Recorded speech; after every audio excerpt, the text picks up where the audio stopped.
का समय हो गया है, 90 घंटे से ऊपर का समय हो गया है, लेकिन अभी भी बोरवेल में बच्ची फंसी हुई है। 3 साल की ये बच्ची है। बारिश रेस्क्यू ऑपरेशन में खलल जरूर डाल रही है। 170 फीट गहराई तक खुदाई की जा चुकी है। बारिश के बाद भी पाइप की वेल्डिंग का काम जारी है। रेस्क्यू टीम बारिश रुकने का इंतजार कर रही है। हीरालाल हमारे संवाददाता लाइव इस वक्त हमारे साथ है। हीरालाल, सबसे पहले अपडेट आपसे लेना चाहेंगे, क्या रेस्क्यू ऑपरेशन शुरू हो गया है? अभी तक जो सुरंग बनाने का काम था, जो पाइपिंग का काम था, वेल्डिंग का काम था, वो कहां तक पहुंचा है? लगता है हीरालाल से संपर्क नहीं हो पा रहा, दोबारा उनसे जुड़ने की कोशिश करेंगे। लेकिन फिलहाल आपको बता दें कि कोटपुतली में बोरवेल में फंसी चेतना जिंदगी से जंग लड़ रही है, लेकिन उसके बावजूद भी अभी तक कोई ऐसे इंतजाम नहीं हो पाए हैं कि उन्हें बाहर निकाला जा सके। हीरालाल, अपडेट क्या है आपके पास? क्या शुरू हो गया है पाइप की वेल्डिंग का काम? क्या अपडेट है? जी देखिए, सबसे बड़ी इस समय की अपडेट है कि जो बरसात का दौर था वो लगातार जारी है। फिलहाल अभी भी बारिश का दौर जारी है। जो रेस्क्यू ऑपरेशन में कहीं ना कहीं जो ये पूरा जो बारिश का दौर रात से चल रहा है वो अभी भी है, और इस रेस्क्यू ऑपरेशन में बाधक बन रही है। तो कहीं ना कहीं ये जो देरी हो रही है, जो बारिश की वजह से इस देरी को कारण माना जा रहा है। आप देख सकते हैं तस्वीरों में कि जो पाइलिंग मशीन के द्वारा एक हाइड्रा जो गड्ढा खोदा गया था, और हाइड्रा मशीन से जो 4 फीट चौड़ा एक पाइप इसमें डाले जा रहे थे, क्योंकि जो गड्ढा खोदा गया उसमें जो कैप्सूल डाला उसके बाद पाइप डाले गए थे। उस पाइप में एडजस्ट नहीं होने की वजह से उस पाइप को बाहर निकाल लिया गया है। फिलहाल उसकी जगह क्योंकि एडजस्ट नहीं होने की वजह से दूसरा पाइप उसमें डाला जाएगा और एडजस्ट करके उसकी वेल्डिंग की जाएगी। फिलहाल बारिश के बावजूद भी जो रेस्क्यू जवान हैं, जो रेस्क्यू ऑपरेशन में जुटे हुए एसडीआरएफ एनडीआरएफ के जो जवान हैं, जो वेल्डिंग का कार्य इस बारिश के दौर में भी लगातार उनकी तरफ से किया जा रहा है, क्योंकि उनका सबसे पहला मकसद यही है, जो उनकी प्रायोरिटी है, क्योंकि 90 घंटे 95 घंटे का समय बीत चुका है और बालिका को अभी तक बाहर नहीं निकाला जा सका। तो ये सबसे बड़ी चुनौती है, क्योंकि बारिश की वजह से कहीं ना कहीं जो देरी हो रही है, तो वो चाहते हैं कि इस कार्य को अंजाम दिया जाए। बारिश की रुकने की भी जो लोग हैं दुआ कर रहे हैं कि बारिश रुक जाए, लेकिन मौसम का येलो अलर्ट है। आज 3 दिन बारिश का जो मौसम का दौर जो चल रहा है, इसकी वजह से कहीं ना कहीं बारिश की वजह से देरी हो रही है। जी बिल्कुल हीरालाल, साफ नजर भी आ रहा है तस्वीरों में कि बारिश बहुत जोरदार हो रही है, और ये अपने आप में बहुत बड़ी दिक्कत जरूर है। लेकिन कोई बात हो पाई है एनडीआरएफ के दल से कि कितना समय और लग सकता है, ये एसडीआरएफ की किसी टीम से आपकी? जी देखिए, हमने जिला कलेक्टर से अभी बात की थी, उनसे बाइट ली थी। उनका कहना है कि जो बारिश है कहीं ना कहीं से रेस्क्यू ऑपरेशन में बाधा जरूर बन रही है, चुनौती है, लेकिन उनकी प्रायोरिटी यही है कि रेस्क्यू ऑपरेशन को अंजाम जल्द से जल्द दिया जा सके। इसलिए उन्होंने यहाँ जो बारिश के बचाव के लिए तमाम जो इंतजाम करने थे वो किए जा रहे हैं, या लाइटिंग की व्यवस्था की जा रही है। तिरपाल उनकी तरफ से लगाएंगे, जो वाटर प्रूफ तिरपाल है उसको लगाया गया। आप देख सकते हैं तस्वीरों में कि जो ये तिरपाल लगाया गया है ये वाटर प्रूफ है, और जो इक्विपमेंट बारिश से नहीं भीगे, क्योंकि सीसीटीवी जो मॉनिटर है, कैमरा है, अन्य जो इक्विपमेंट है जो बारिश से खराब होने की जो आशंका बनी है उसको ढकने के लिए, उनको बचाने के लिए यहाँ तिरपाल से ढका गया है। रेस्क्यू जो जवान है वो लगातार बारिश में छतरी लेकर जो वेल्डिंग का कार्य है उनकी तरफ से किया जा रहा है। लगातार रेस्क्यू ऑपरेशन को अंजाम जल्द से जल्द दिया जाएगा, तमाम कोशिश उनकी तरफ से, लेकिन बारिश सबसे बड़ी चुनौती है। तो जिला कलेक्टर का कहना है कि समय अभी हम बता नहीं सकते, क्योंकि अभी इस गड्ढे में जो पाइप डालने का जो कार्य किया जा रहा है वो वेल्डिंग की जा रही है। इन पाइपों को डालने के बाद जो टीम है वो इस कैप्सूल में उतरेगी, उसके बाद 10 फीट की एक जो होल जो सुरंग बनाई जानी है उसको मैनुअली तरीके से एनडीआरएफ के सुपरविजन में वो होल बनाने का जो कार्य है वो किया जाएगा। उसके बाद उसमें जो तकरीबन उस होल को बनाने में 6 से 7 घंटे का जो समय है वो लगेगा। उसके बाद बच्ची को रेस्क्यू करके बाहर निकाला जा सकेगा। जिस तरीके से आप बता रहे हैं हीरालाल, ये तो अभी और लंबा समय लगेगा, क्योंकि 6 से 7 घंटे आप बता रहे हैं कि मैनुअली सुरंग तैयार की जाएगी। जी बिल्कुल, मैं बताना चाहूंगा कि 95 घंटे से ज्यादा का समय बीत चुका है। अब बारिश का दौर शुरू हो चुका है। ये बारिश अभी रुकने वाली नहीं, क्योंकि आज शाम को तक इस बारिश का येलो अलर्ट जारी है। तो कहा जा सकता है कहीं ना कहीं समय बहुत अधिक लग चुका है। शायद इस प्रदेश का जो इस प्रकार से बोरवेल में जो घटना घटी है इस बच्ची के गिरने की, तो सबसे लंबा रेस्क्यू अगर कहा जा सकता है तो कोई अतिशयोक्ति नहीं होगी। तो लगातार जो जिला कलेक्टर हैं, एडिशनल एसपी हैं, तमाम प्रशासनिक अधिकारी हैं यहाँ बैठे हैं, पल पल की अपडेट उस बच्ची के स्वास्थ्य को लेकर वो चर्चा कर रहे हैं, क्योंकि मेडिकल टीम है, बच्ची को बचाना उनकी सबसे बड़ी प्राथमिकता है, क्योंकि 95 घंटे का समय बहुत अधिक समय होता है, बहुत लंबा समय होता है। दौसा की जो घटना थी उससे इन लोग जो सबक लेना चाहिए था, वो कहीं ना कहीं बड़ी चुनौती का जो कारण बन सकता है। लेकिन प्रशासनिक अधिकारियों की प्रायोरिटी यही है कि बच्ची को जल्द से जल्द बाहर निकालें, क्योंकि परिजनों की भी चिंता बढ़ती जा रही है। वो है जो दुआओं का दौर है वो लगातार जारी है। ग्रामीण भी यही चाहते हैं कि जो रेस्क्यू ऑपरेशन है वो लगातार जल्द से जल्द पूरा हो। बिल्कुल, चाहता हर को यही है कि बच्ची बाहर निकल आए और ये सिचुएशन से हम डील कर सके और जल्दी से जल्दी रेस्क्यू ऑपरेशन समाप्त हो सके।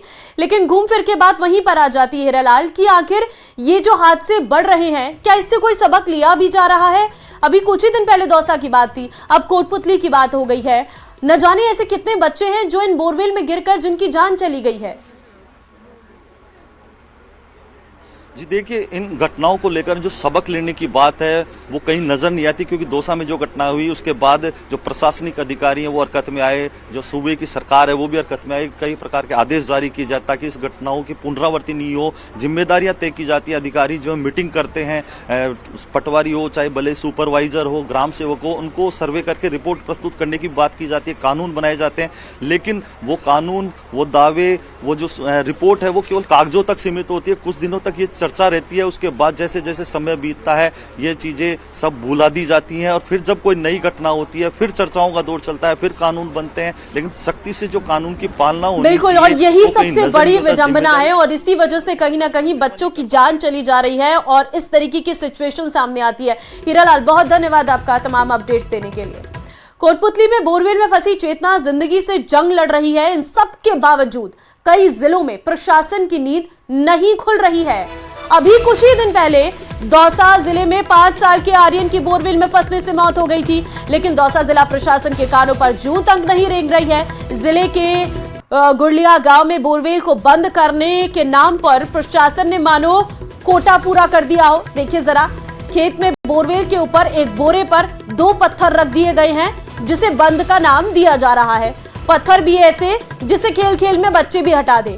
ऐसे में सवाल यह है कि क्या इतने हादसों के बाद भी जिला प्रशासन कोई ठोस कदम क्यों नहीं उठा रहा है? ये देखिए जरा, ये है वो रियलिटी चेक। जब न्यूज़ 18 की टीम पहुंची तो पता चला कि किस तरीके से बोरवेल को बंद किया गया है।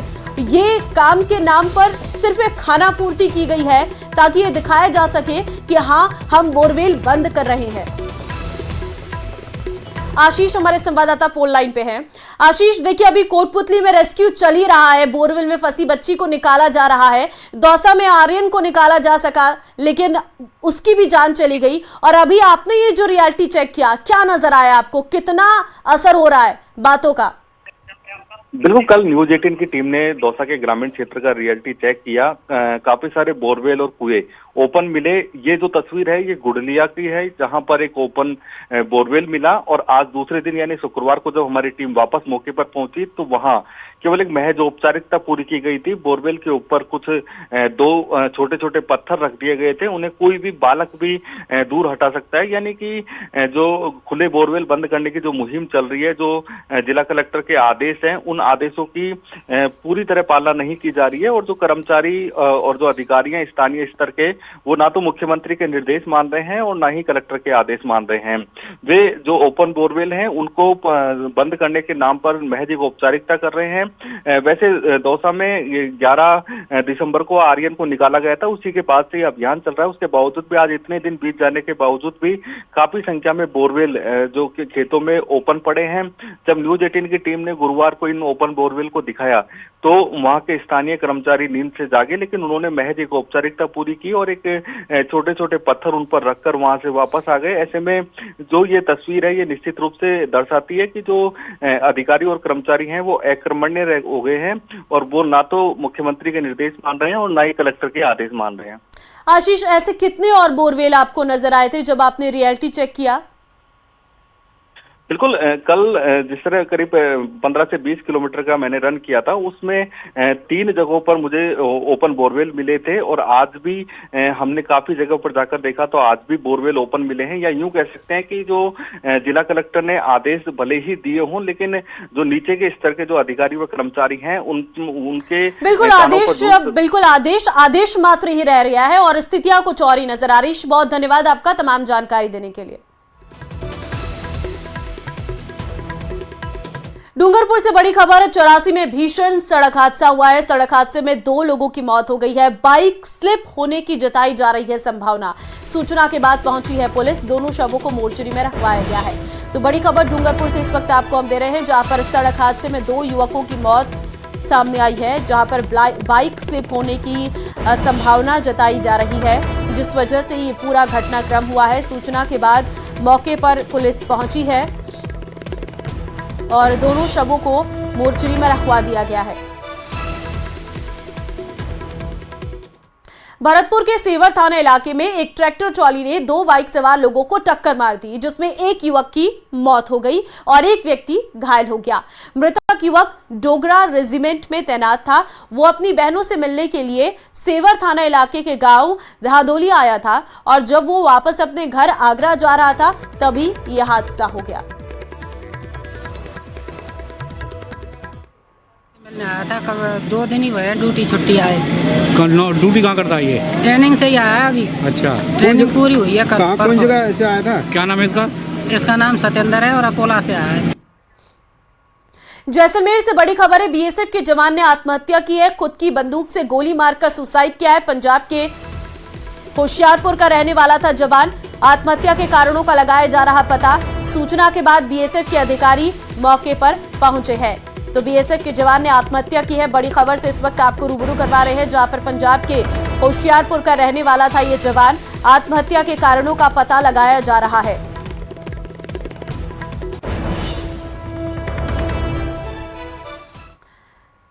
कोटा में केथून के सांगोत रोड पर बीच सड़क पर 2 पक्षों में लाठी डंडे चलने लगे। लोगों ने एक दूसरे पर लाठियों से, सरियों से और चाकू से ताबड़तोड़ हमला किया, जिसमें 8 लोग घायल हो गए। फिल्मी स्टाइल में हुई मारपीट की लाइव तस्वीरें भी सामने आई है, जिसके बाद तो इलाके में हड़कंप मच गया। जानकारी के मुताबिक 2 परिवारों में मकान के आपसी विवाद के चलते चचेरे भाइयों में झगड़ा हो गया, जिसमें दोनों पक्षों के 8 लोग घायल हो गए, जिसमें एक महिला भी शामिल है। वहीं घायलों को अस्पताल में भर्ती करवाया गया है, जबकि मामले में दोनों पक्ष की तरफ से मुकदमा दर्ज कर लिया गया है।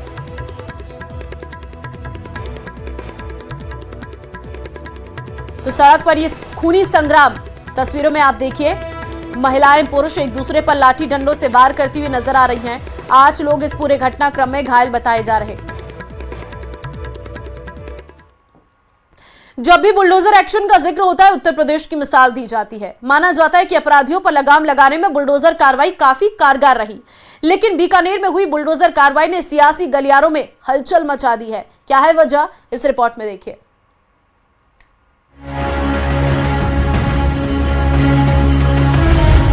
बीकानेर में बीजेपी नेता के घर पर चला बुलडोजर।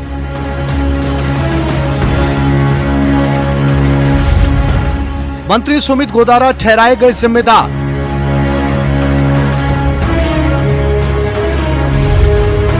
पीड़ित ने सोशल मीडिया पर किया दुख का इजहार। आज हमारा घर टूटा, कल तेरा गुरूर टूटेगा। जिस घर को बनाने में लोग टूट जाते हैं, उसे जमींदोज किया जाएगा तो आह तो निकलेगी ही। इसलिए पीड़ित ने सोशल मीडिया पर दुख का इजहार किया, गुरूर टूटने की बद्दुआ दी। लेकिन ज्यादातर लोग जहां घर टूटने को अपनी नियति मानकर चुप रह जाते हैं, वहां इस तरह का गुस्सा व्यक्त कौन कर रहा है? कौन प्रदेश सरकार के एक मंत्री को जिम्मेदार ठहरा रहा है? पीड़ित आम आदमी नहीं, बल्कि उस राजनीतिक दल का नेता है जिसकी केंद्र और प्रदेश में सरकार है। सोशल मीडिया पर अपनी पीड़ा का इजहार करने वाला शख्स बीजेपी नेता कोजूराम सारस्वत है। सारस्वत बीजेपी के सोशल मीडिया से जुड़े हैं। बीकानेर पंचायत समिति गुसाईसर से कतियासर के बीच सारस्वत का गांव आता है, जहां प्रशासन ने कब्जे तोड़े हैं। गांव में करीब 80 घरों को तोड़ा गया। सारस्वत के घर की दीवार, एक कमरा और टॉयलेट को तोड़ा गया है। और 5 मीटर की गली थी, अब 5 मीटर की गली को 10 मीटर करनी है तो भूमि अवापत करनी पड़ती है। लोगों ने कंस्ट्रक्शन बना रखे हैं, उन्हें मुआवजा देना पड़ता है, लेकिन इनको न कोई मुआवजा दिया। सारस्वत बताते हैं कि इस नेशनल हाईवे को राजेरा गांव के अंदर से निकालने की बजाय बाहर से निकाला जाना चाहिए था, लेकिन ऐसा नहीं किया गया। इसलिए 20 फीट की रोड को 40 फीट करने के लिए 80 घरों को तोड़ा गया है। और पूरे गांव का क्षेत्रफल 3 किलोमीटर है और 2.5 किलोमीटर इस सड़क को गांव में घुमाने का कोई औचित्य नहीं था, लेकिन ये गांव के अंदर घुमाई गई और सबके मकान तोड़े गए। हैरानी की बात यह है कि अपने दर्द के लिए सारस्वत ने खाद्य मंत्री सुमित गोदारा को कसूरवार ठहराया है। उनके मुताबिक कैबिनेट मंत्री सुमित गोदारा ने जानबूझकर शीर्ष नेतृत्व और अधिकारियों को गुमराह करके ये सड़क गांव के अंदर से निकाली है। सुमित गोदारा जी पर तो आरोप इसलिए है कि इन्होंने हमारे या तो ये क्षेत्र में आते नहीं या इनको हमारे गांव का ज्ञान नहीं। इन्होंने शीर्ष नेतृत्व को गुमराह किया कि किसी का मकान नहीं टूट रहा है और किसी का कोई नुकसान नहीं हो रहा है। बताया जा रहा है कि विधानसभा चुनाव के बाद से ही सुमित गोदारा और कोजूराम सारस्वत के अनबन की खबरें सामने आ रही थी। अब देखना यह है कि सारस्वत के आरोपों का गोदारा क्या जवाब देते हैं। न्यूज़ 18 राजस्थान के लिए बीकानेर से विक्रम जगरवाल की रिपोर्ट। और जयपुर से बड़ी खबर है, भांकरोटा हादसे पर बड़ा अपडेट यह है कि घटनास्थल पहुंची है जांच कमेटी और इंटर एजेंसी जांच कमेटी के सदस्य सचिव जयपुर आरटीओ 1 राजेंद्र सिंह शेखावत पहुंचे हैं। घटनास्थल का मौका मुआयना किया जा रहा है, तकनीकी पहलुओं की जांच की जा रही है। जांच कमेटी प्रत्यक्षदर्शियों से भी पूछताछ कर सकती है। हमारे संवाददाता हितेंद्र लाइव इस वक्त हमारे साथ है। हितेंद्र, क्या अपडेट है आपके पास, क्योंकि जांच कमेटी तो अब पहुंच गई है लेकिन बरसात भी लगातार जारी है। जी, जांच कमेटी के 2 सदस्य जो सदस्य सचिव हैं आरटीओ 1 जो है राजेंद्र सिंह शेखावत, वो यहाँ पहुँच चुके हैं। उसके अलावा जो है एडीएम सिटी 2 जो है वो पहुंच चुके हैं एडीएम, और तीसरे सदस्य भी यहाँ जो है पहुंच चुके हैं।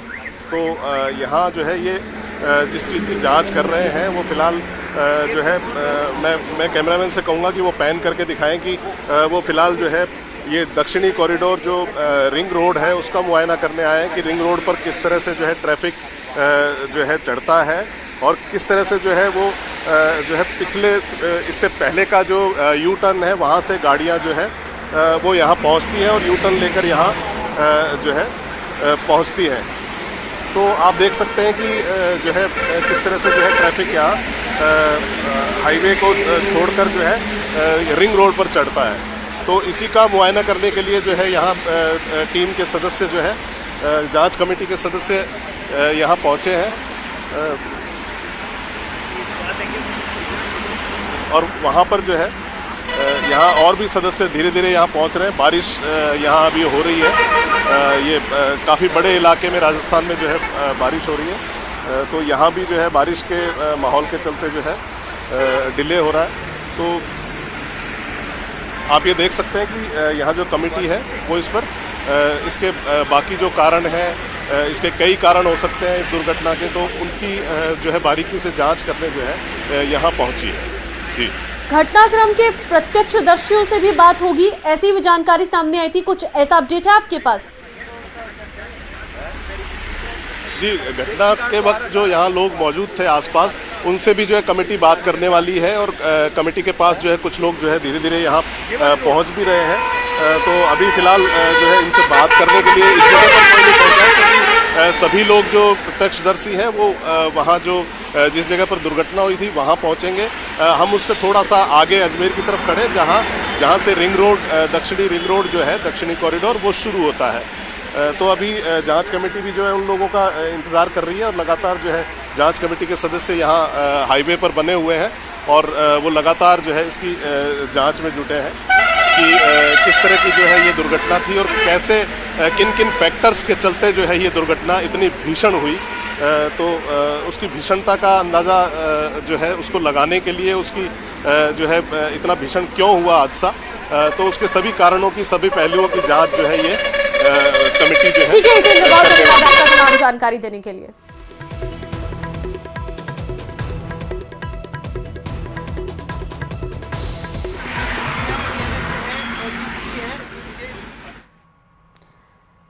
तो फिलहाल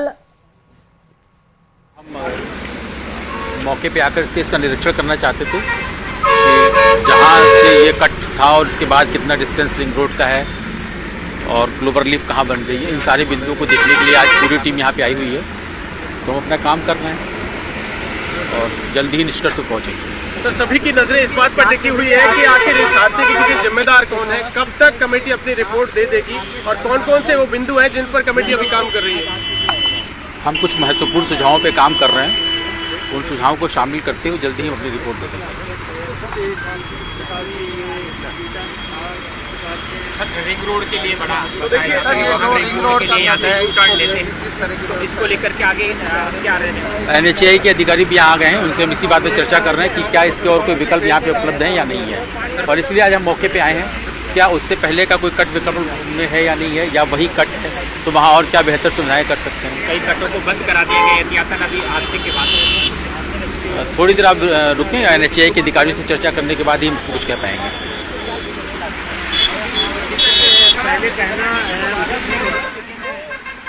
तो सुना आपने, क्योंकि यहाँ पर NHAI के अधिकारी आ रहे हैं और उनसे चर्चा के बाद पूछा जाएगा।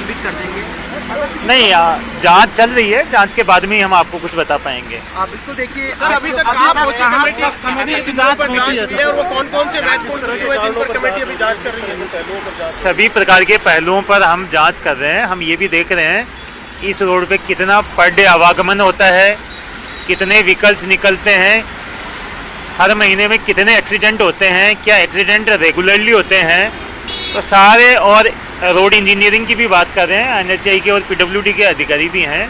सरकार का स्पष्ट मंतव्य है कि इस घटनाक्रम की पूर्णतः जांच होनी चाहिए और हम इसके जो टेक्निकल एस्पेक्ट है उनकी जांच कर रहे हैं। जांच के बाद में रिपोर्ट सबमिट करेंगे। आखिरकार सर लापरवाही किसकी? काम काफी टाइम से बीच में रुका हुआ है, अगर क्लोवर लीफ भी होता तो शायद ये हादसा ना होता और यू टर्न करने की कोई वजह ना होती। अब बहुत सारी बातें हैं, कोई कहे ये नहीं होता तो ये होता, बहुत सारी चीज़ें हैं। हर जो घटना होते हैं उसके सामूहिक कारण होते हैं और किसी एक कारण को हम नहीं कह सकते कि ये कारण है।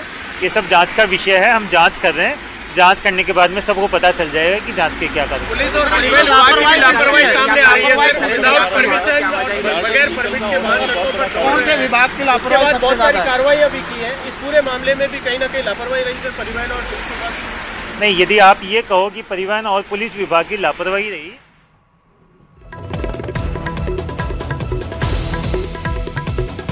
और जैसलमेर पुलिस नए साल को लेकर अलर्ट नजर आ रही है, साथ ही पर्यटकों की सुरक्षा को लेकर सजगता भी बरती जा रही है। पर्यटकों को यातायात नियमों और अपनी मर्जी से होटलों का चयन करने को लेकर जागरूक किया जा रहा है। जोधपुर रेंज IG विकास कुमार और SP सुधीर चौधरी लगातार सुरक्षा व्यवस्थाओं को लेकर मॉनिटरिंग कर रहे हैं। नए साल को लेकर पुलिस प्रशासन पूरी तरीके से अलर्ट है, क्योंकि पर्यटकों की सुरक्षा एक बड़ी जिम्मेदारी है और नए साल के आगमन को लेकर सभी लोगों को अलर्ट किया जा रहा है। यातायात नियमों को लेकर भी जागरूक किया जा रहा है। किसी भी तरीके से नए साल में जश्न में कोई भंग ना हो, इसके लिए पुलिस पहले से ही तत्पर है। प्रदेश में बारिश का दौर जारी है। कई जिले ऐसे हैं जहां पर हल्की बारिश देखने को मिली है। बरसात के बाद तापमान में भी गिरावट देखने को मिली है। अब हम आपको 3 तस्वीरें दिखाएंगे। 4 तस्वीरें हैं, अलग अलग जिलों की ये तस्वीरें हैं, जहां पर आप देख सकते हैं माउंट आबू सिरोही में क्या हालात हैं इस वक्त। बारिश के बाद मौसम किस तरीके से बदल गया है। झुंझुनू में भी बारिश हो रही है, श्रीगंगानगर में भी और कोटा में भी। सभी जगह बारिश के बाद जो है ठंडक बहुत ज्यादा बढ़ गई है और साथ ही साथ बारिश के बाद पर्यटकों की संख्या भी माउंट आबू में बढ़ती नजर आ रही है। अब देखना होगा कि क्योंकि माइनस पे भी टेम्परेचर पहुंच जा रहा है, लेकिन जो वातावरण है वो पूरी तरीके से शुद्ध हो गया है। हवा जो है वो बहुत तेज देखने को मिल रही है और बताया जा रहा है कि अभी कुछ और दिन इसी तरीके से मौसम जो है वो बदल सकता है। कुछ और तस्वीरें जयपुर, अजमेर, सिरोही, राजसमंद की आपको दिखा रहे हैं, जहां पर लगातार रुक रुक कर बारिश का दौर जारी है। 13 जिले ऐसे हैं जहां पर येलो अलर्ट जारी किया गया है। पश्चिमी विक्षोभ का यह असर देखने को मिल रहा है। तो पश्चिमी विक्षोभ के असर के चलते प्रदेश भर में मौसम का मिजाज बदला हुआ है। राजधानी जयपुर में भी सुबह से बादल छाए हुए हैं, तो देर रात को हल्की बारिश भी दर्ज की गई है। मौसम में आए बदलाव के कारण दिन में लोगों को ठिठुरन का एहसास हो रहा। राजधानी जयपुर में मौसम का हाल बता रहे हैं हमारे संवाददाता सौरभ गृहस्थी। राजधानी जयपुर समेत प्रदेश भर में आज मौसम के मिजाज बदले हुए हैं। आज पश्चिमी विक्षोभ के सक्रिय होने के चलते प्रदेश के अधिकांश हिस्सों में बादलों की आवाजाही देखने को मिल रही है, तो कुछ इलाकों में बारिश का दौर भी देखने को मिल रहा है। राजधानी जयपुर में आज सुबह से आसमान में बादल छाए हुए हैं और देर रात शहर के कुछ इलाकों में हल्की बारिश भी दर्ज की गई है। मौसम विभाग के अनुसार पश्चिमी विक्षोभ का असर आज प्रदेश के अधिकांश हिस्सों में देखने को मिलेगा। इस बुलेटिन में फिलहाल के लिए बस इतना ही। आगे आप देखिए देश दुनिया में तमाम बड़ी खबरें। नमस्कार।